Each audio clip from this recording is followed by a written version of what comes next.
Hello and thanks for staying with us.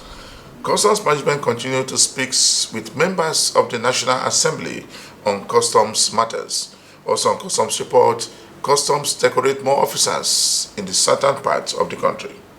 Plus, more report. I am Igiseme Idinye. Stay tuned. The Controller General of Nigerian Customs Service has continued to brief members of the National Assembly on the way forward on customs revenue generation formula. The Controller General told committee that the service is ever ready to implement government measures in regard to the fight against smuggling and the payment of duty to government. He also said that the scanning machine will further improve the clearing of consignment from ports throughout the country. He said that the service will continue to implement laws approved by the National Assembly. Why are we having problem meeting our target?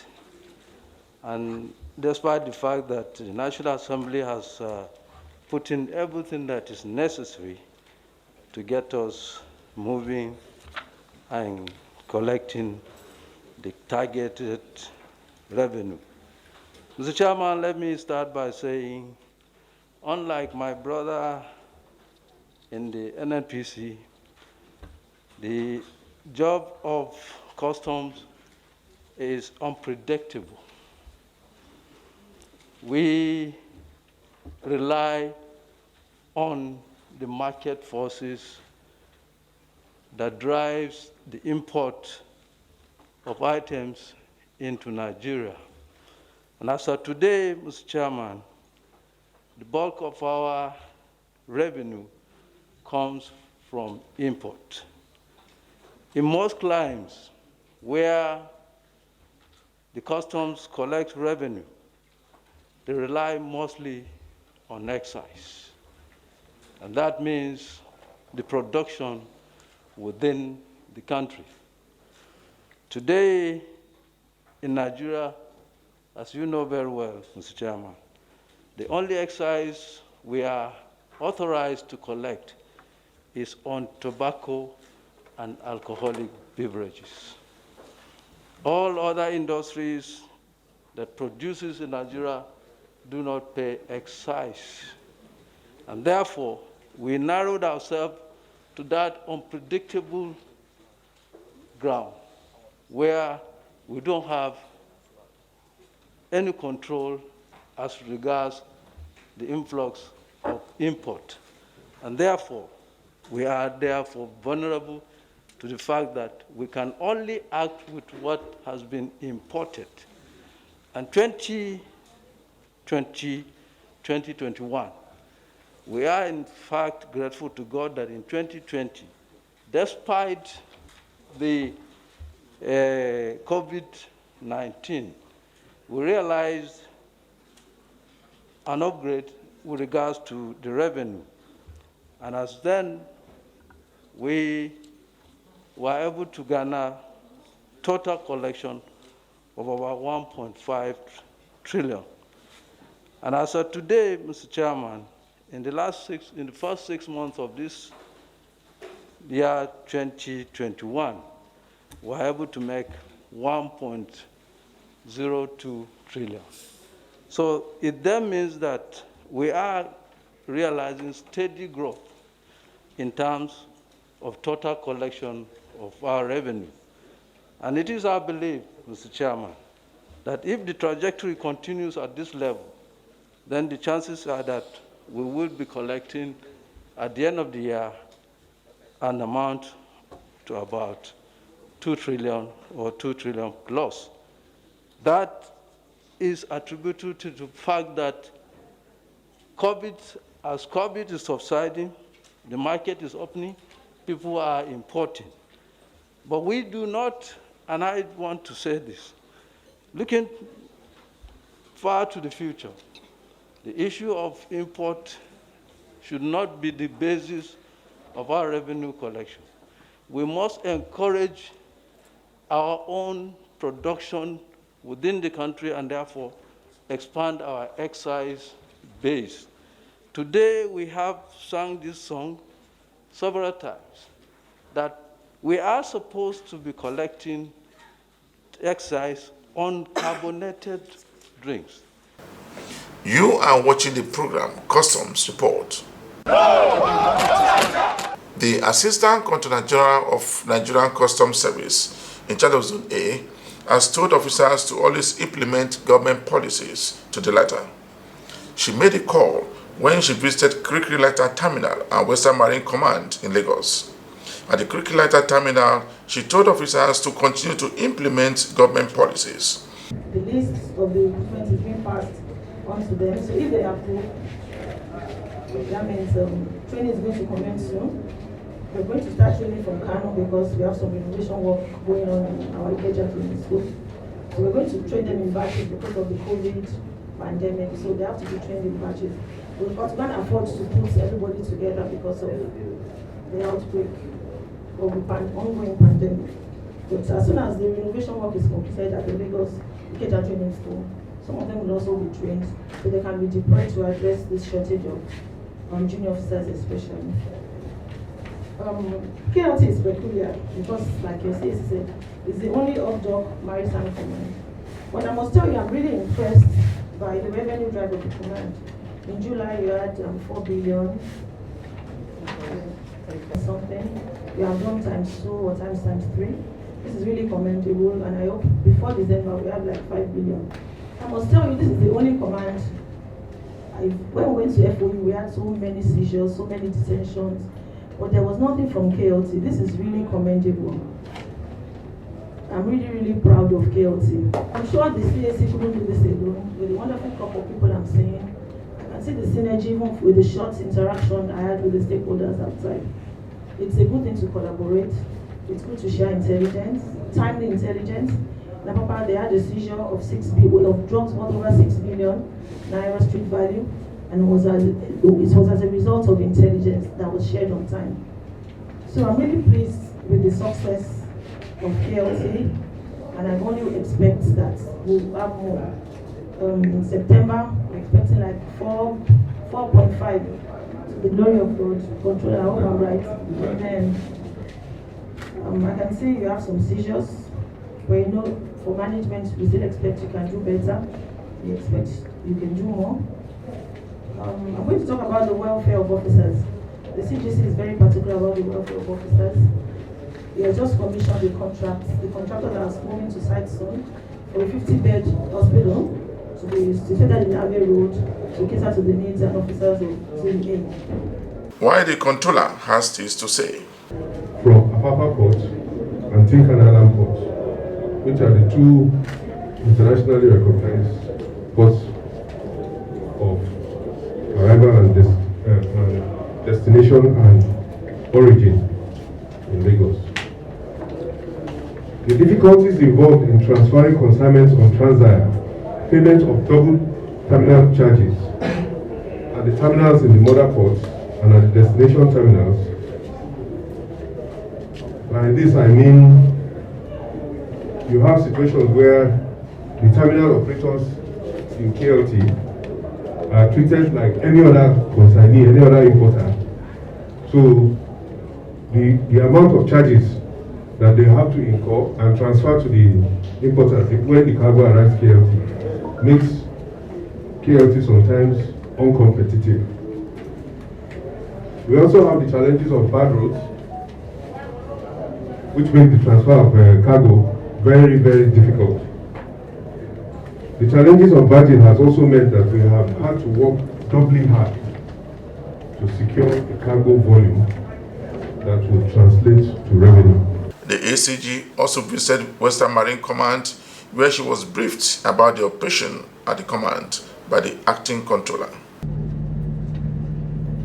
For my resumption here, we try to looking at holistically the structure on ground. Me and my able DCs, we try to reorganize the place. We formed because we found out that there was a kind of some leakages, and to block these leakages, we have to reorganize the place. We From that, we set up a monitoring team to complement the efforts of the existing patrol teams in the command. And this has really paid off. My ECG. We try to make this place a no-go area for smugglers. In the course of doing this, we have tried to visit some of security agencies as a form of synergy, and it has been very, very helpful. Most especially the Navy, because in the course of any crisis, we call upon them, even if it's 4 a.m., even if it's 5 a.m., they respond. And I want you to appreciate them for us. Because dealing with members of the public requires want to be a bit humane rather than too harsh. And third, we said they should be emphasizing on public enlightenment. Unless you understand what this guy is supposed to do and what you are supposed to do. So it's kind of a mutual educating. The customs are educating to educate the populace. The people understand what the customs are supposed to do. And the populace now give their own grievances. Problems were caused by communication gap. Once there is failure in communication, so many things will happen in between.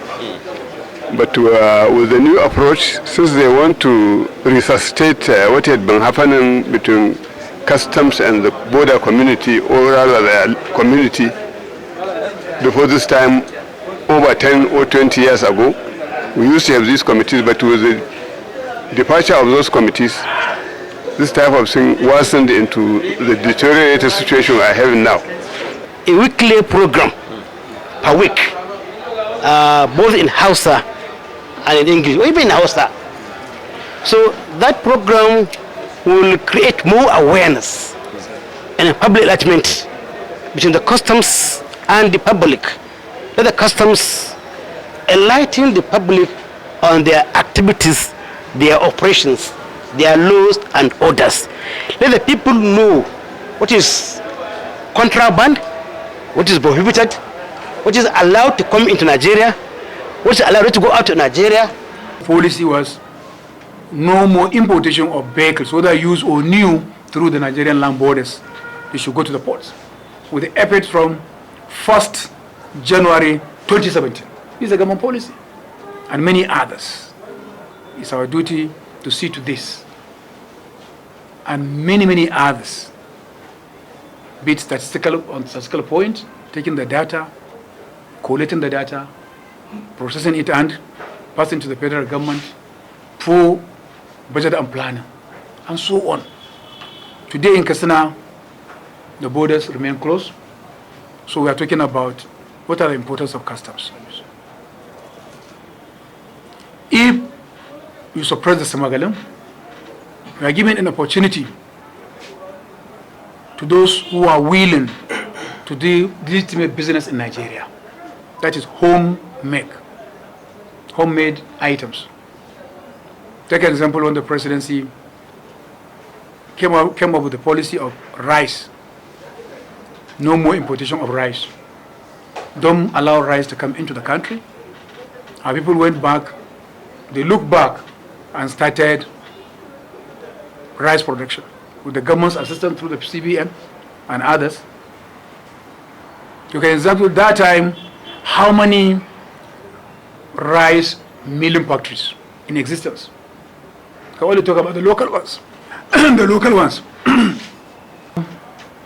Volkswagen Golf 3, DPB of 675, a Volkswagen Golf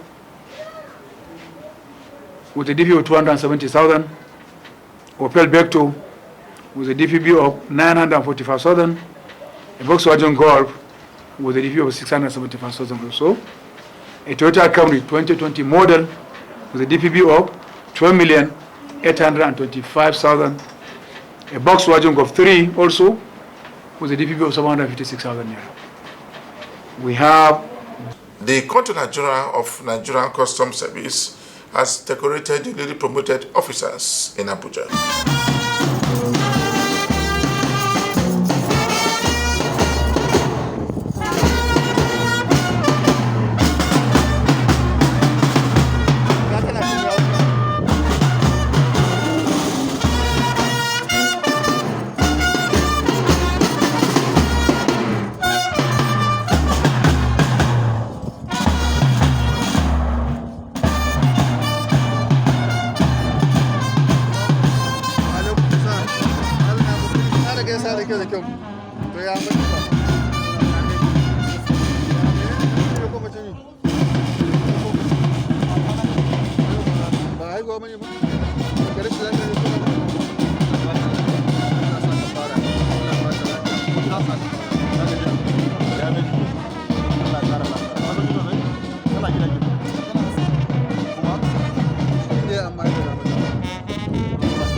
Still on promotion in Nigerian Customs Service all over the country.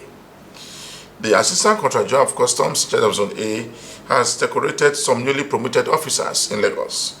Some of the newly promoted officers were promoted from the rank of full controller, while some were promoted to deputy controller and others assistant controller of customs.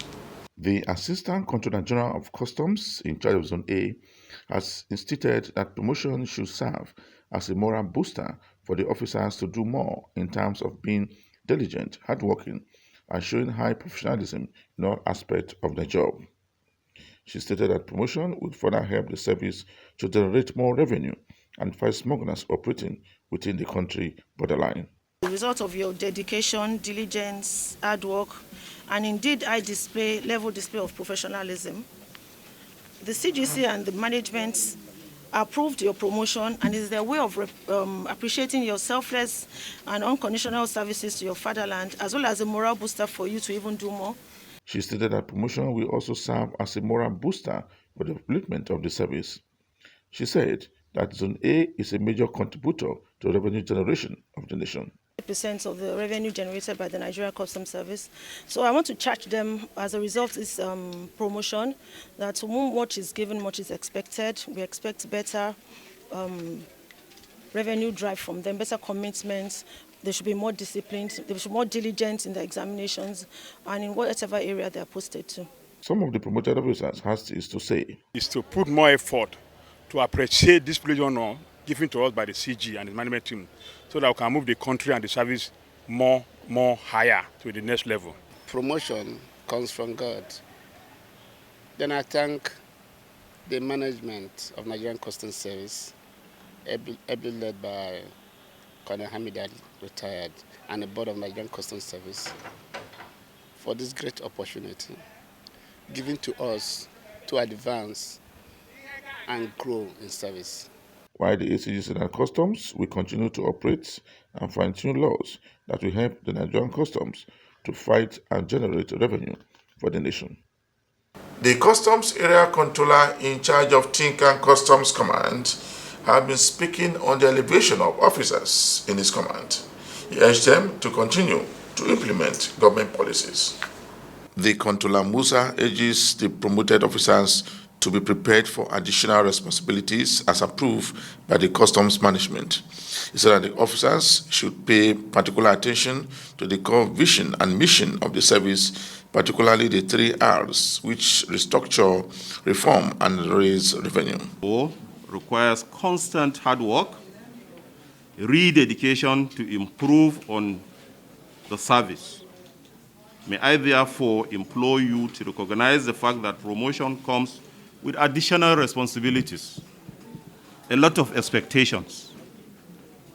But I have no doubt in my mind that you have the capacity and the wherewithal to justify the confidence reposed in you by the Comptroller General of Customs, Colonel Hamid Ibrahim Ali, retired. He stated that the Tinkan Customs Command will continue to implement measures that will make the economy to grow. The CGC is consistent in his call for professionalism, due diligence, accountability, and transparency in your approach to official responsibility. However, I wish to state here that the service appreciates your roles and the role you played in the success story of Nigerian Customs Service today. Out of over 2,000 promoted officers, Tinkan Customs Command recorded 209 officers, which also include the area spokesman. Yes, we are really happy because if you come to the PR unit, you have the best crop of officers who are very passionate about what they are doing, propagating the image of the service. And it's not surprising that the head of the unit, former DC Atazi, then was promoted controller. The Customs Area Controller stated that the command will always fight against fake drug importation and underpayment to government. The Controller General of Nigerian Customs Service Strike Force, Zone A, has again intercepted pangolin worth over 1.7 billion naira. The Controller General Customs, represented by the Controller in charge of public relations, says that the Customs will continue to seize any contraband item shipped into the country. Even though this criminality is not essentially a Nigerian thing, sadly, some foreigners with active connivance of few Nigerians are bent on using our dear country as a transit route for illegal wildlife trade. You will recall that Nigerian Customs Service, acting on credible intelligence provided by our international partners, announced wildlife seizure worth over 22 billion, with arrested suspects currently facing prosecution. In the course of further investigation to arrest other members of the criminal gang, we received another credible intelligence from same international partner, Wildlife Justice Commission, and swiftly deployed our intelligence operatives with the strike force as a SWAT team, Trade on Wildlife. We remain committed to the quarterly meeting with the embassies of USA, UK, and Germany, and we welcome on board other international organizations that are joining the fray. We commend Wildlife Justice Commission for their continuous strong commitment to this cause through provision of credible and actionable intelligence, including technical aids. Just before the end of this week's edition of the program, Customs Report, we brought you a report where the Siege of Nigerian Customs Service decorated some newly promoted officers in Abuja. For me, Igeseme Edinye, thanks for watching.